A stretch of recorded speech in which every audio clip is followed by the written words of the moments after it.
आज मैं पारिस्थितिकी का जो इम्पोर्टेंट क्वेश्चन है जो एसीएफ में पूछ सकते हैं और जो हर साल पूछे जा रहे हैं, ठीक है, ऐसे क्वेश्चनों का मैं तैयारी करवाऊँगा।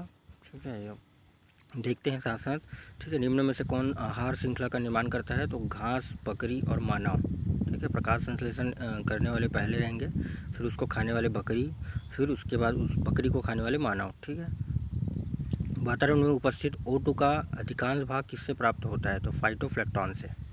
फाइटोप्लैंक्टन से। ये सभी क्वेश्चंस लगातार पूछे जा रहे हैं। देखिए CGPC, व्यापम, ये सारे में पूछे जा रहे हैं। ठीक है, तो इम्पोर्टेंट क्वेश्चंस है। इनमें से द्वितीयक भक्षक कौन है? सांप। ठीक है, इनमें से कौन खाद्य श्रृंखला का निर्माण करती है? घास, बकरा, आदमी। 10% रूल, जो 10% नियम है, वो किससे संबंधित है? तो ऊर्जा का खाद्य के रूप में एक पोषी स्तर से दूसरे पोषी स्तर में पहुंचना। ठीक है, 10% रूल से संबंधित है। 10% का नियम करके पूछा जाएगा तो वो किससे है? ऊर्जा का जो स्तर है वो एक पोषी से दूसरे पोषी तक ट्रांसफ़र जो होता है वो 10% नियम है। ठीक है, भारत में मैंग्रोव या ज्वारी वन वनस्पति मुख्यतः पाई जाती है। सुंदरवन जो पश्चिम बंगाल में है। ठीक है, मैंग्रोव क्षेत्र पूछा जाएगा तो सुंदरवन आएगा। ठीक है, क्लाइमेट शब्द किस भाषा से लिया गया है? क्लाइमेट शब्द है वो ग्रीक भाषा से लिया गया है। ठीक है, प्राणी की हड्डियों और दांतों में विद्यमान प्रमुख रासायनिक तत्व कौन सा है? Calcium sulphate.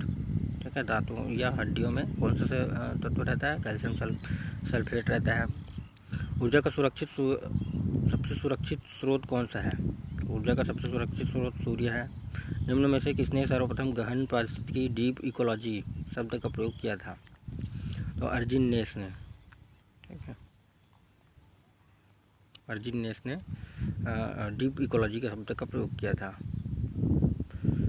एक मनुष्य के जीवन को पूर्ण रूप से धारणी करने के लिए आवश्यक न्यूनतम भूमि को क्या कहते हैं? तो पारिस्थितिक परछाव।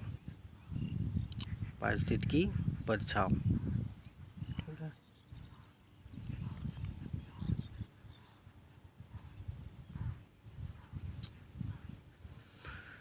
पारिस्थितिकी नीचे आला की संकल्पना का प्रतिपादन किसने किया था? ग्रिनेल ने।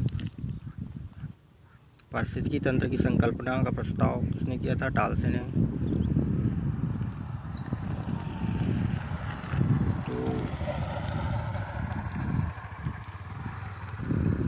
दो विभिन्न समुदायों के बीच संक्रांति क्षेत्र कहलाता है इकोटोन। पारिस्थितिकी तंत्र में उच्चतम पोषण स्तर प्राप्त है सर्वाहारी। पारिस्थितिकी तंत्र में उच्चतम पोषण स्तर सर्वाहारी। ठीक है, उच्चतम जो मांस और शाकाहारी दोनों रहते हैं। जीवभार का पिरामिड, जीवभार वाला जो पिरामिड रहता है किस पारिस्थितिकी तंत्र में उलट जाता है? तो तालाब में उसका जो पारिस्थितिकी तंत्र में जो पिरामिड बनता है वो उल्टा रहता है। सबसे स्थायी पारिस्थितिकी तंत्र किसका रहता है? समुद्र का। स्थायी पारिस्थितिकी तंत्र समुद्र का रहता है। निम्नलिखित में से किसकी पारिस्थितिकी संतुलन से संबंध नहीं है? औद्योगिक प्रबंधन जो पारिस्थितिकी संतुलन से संबंधित नहीं है। ठीक है, कौन सा एक कृत्रिम पारितंत्र है? तो ये है खेत है वो कृत्रिम पारितंत्र है, पारितंत्र। कौन सा एक विश्व का विशालतम पारिस्थितिक तंत्र है? विशालतम पारिस्थितिक तंत्र समुद्र हो जाएगा। ठीक है, भारत में सबसे कम भौगोलिक क्षेत्र में निम्न में से कौन से वन पाए जाते हैं? तो मैंग्रोव वन, दलदली वन। ठीक है, ये सबसे कम पाए जाते हैं भौगोलिक क्षेत्र की दृष्टि से। वार्षिक सकल प्राथमिक उत्पादकता निम्न में से किसमें सबसे अधिक है?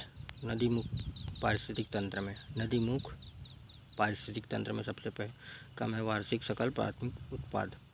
निम्न में से कौन सा पारिस्थितिक तंत्र के क्रियाशील होने का परिचालक है? ऊर्जा प्रवाह।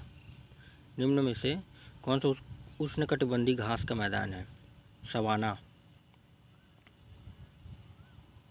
भारत में सर्वाधिक परती भूमि निम्न में से किस राज्य में है? राजस्थान। ठीक है, भारत में सर्वाधिक पर्वतीय भूमि किस राज्य में है? राजस्थान में। उष्णकटिबंधीय वर्षा वनों में अवक्षेपण की दर होती है 200 से 500 सेंटीमीटर। जलीय पारिस्थितिक तंत्र में बेंजोस निम्न में से क्या है?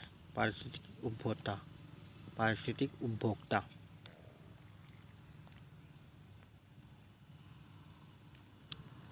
मूंगा चट्टान जंतु कौन सा रासायनिक स्रावित करता है? Calcium carbonate.